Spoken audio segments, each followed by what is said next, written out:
Je me retrouve vraiment à Action à la rentrée 68.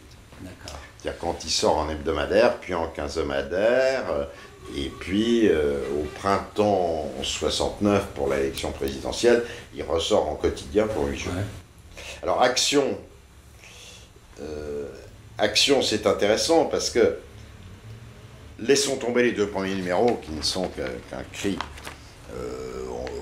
classique de militantisme noir et blanc et chiant. Ouais. Mais il y a eu Clarté. Ouais. Alors, Clarté, il faut quand même souligner le talent des deux personnes qui ont fait ça. Enfin, après, 1000 personnes ont participé, écrit et tout ça. Et ce qui était important, c'est la forme. Or, à une époque où les journaux militants, c'était de la typographie, c'était du noir et blanc, c'était la volonté de caser le maximum de textes, et plus j'en dis, plus, etc., et puis personne ne lisait, et les journaux militants ne se vendaient pas, c'était vraiment un désastre, c'était sinistre, ça ressemblait aux journaux militants des années 50, qui ressemblaient aux journaux militants des années 30, qui sortaient du 19e, enfin c'était monstrueusement chiant, et tassé, puisqu'on ne pouvait pas couper un texte idéologique. Ouais. Donc on supprimait la photo pour remplir, on enlevait les inters pour que ça tienne. Bon. Et Clarté, c'est l'inverse. Alors il y a deux personnes qui ont fait ça au début des années 60. C'est Jean Chalit,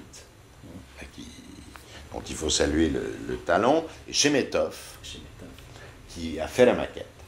Chemetov, le futur grand architecte. Le futur grand architecte. Et Chemetov n'était plus vraiment un étudiant, je ne sais pas s'il était encore vraiment communiste, mais il faisait ça avec Chalit, et il faisait ça, nous on ne le voyait pas, puisque c'était Chalit et Chemetov qui faisaient leur truc dans leur coin, mais ils arrivaient avec des maquettes superbes, une utilisation, on n'avait pas très peu de photos couleurs, pratiquement jamais, il n'y en avait pas d'ailleurs, au chauffe en couve, mais ils savaient utiliser la couleur, ils savaient utiliser le graphisme, ils avaient des notions de typographie, ils faisaient des titres qui nous semblaient extraordinaires, parce que ça ressemblait, c'était pas des titres factuels ou braillards, c'était des titres de teasing, enfin, qui vous appelaient comme ça, ils faisaient des chapeaux, et moi, ma première leçon de presse, c'est dans le premier ou deuxième article que j'écris dans Clarté, où on me demande de couper une colonne de mon article, je suis beaucoup, pour mettre une colonne d'aplat bleu dans la maquette. Et ma première réaction de militant crétin, c'est de dire, vous êtes fous, vous allez couper du bon texte pour mettre un aplat bleu qui ne dit rien. Et Chalit me dit, mon vieux, c'est ça. Voilà. Et là, tout d'un coup, j'ai compris. J'ai compris pourquoi il faisait ça. C'est parce que, et puis parce que Clarté se vendait et avait une réputation très supérieure à sa diffusion. Et Clarté se vendait, et les autres ne se vendaient pas. Et qu'on a joué un rôle culturel. C'est-à-dire que, tu comprends, à la limite, on a lancé Boris Vian, on a relancé Boris Vian dans le quartier latin, on a lancé, enfin on était... Là tu parles de quoi, 64, 65 ? Oui, même avant, oui, 62, à partir de 62, par là. Et si tu veux, la nouvelle vague, les interviews de tout le monde, et puis on est allé chercher Roger Vaillant, qui était très mal vu du PC, et puis on avait Christiane Rochefort, et puis on avait des articles sur le jazz qui étaient formidables, et dus à Yves Buin, et puis... C'est-à-dire que tout d'un coup, on a rendu compte de l'époque. Ils avaient des DS, les mecs, et c'était l'ouverture de l'autoroute. Ouais. Et donc, on a fait 180 à l'heure, parce qu'il n'y avait pas de limitation. Et c'était la première fois qu'on avait un autoroute qui allait loin. Ouais. Tu vois. Donc, avec une DS, il n'y avait personne sur la route à l'époque, c'était formidable. Et donc, je suis allé... du futurisme, ça. Oui, il y avait une modernité là-dedans. Et puis, cette grève qui était très atypique, qui était un peu l'IP avant la lettre, un peu de choses comme ça. Et puis alors, il y avait surtout un truc qui m'avait beaucoup frappé en y arrivant, c'est que l'entrée de l'usine était barrée par une barricade.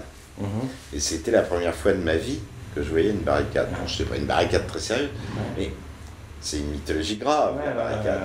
Et tu as l'impression qu'il y en a eu en 44, en août 44, et puis sinon, tu remontes à la Commune. Enfin, c'est un phénomène. Et ça m'avait beaucoup frappé. J'avais logé chez des ouvriers, j'avais fait le reportage, enfin. Donc je savais, et puis il y avait Chalit qui préparait ce journal qui s'appelait justement Barricade. Et moi j'allais aux réunions, enfin, tu avais quand même tout un machin qui remuait. J'ai été à Clarté, mais alors j'avais très mauvaise réputation. D'abord j'avais été responsable au PSU, j'avais été à la direction étudiante, j'étais existentialiste, et tout le monde le savait, donc j'avais pas bonne répute, heureusement. Et je ne suis rentré au comité de rédaction de Clarté, mais ce qui a été déterminant pour moi, parce que c'est vraiment là que j'ai rencontré les gens qui ont été importants, et notamment Kouchner, que je connaissais de répute avant, mais que je n'avais jamais vu, qu'à l'automne 64.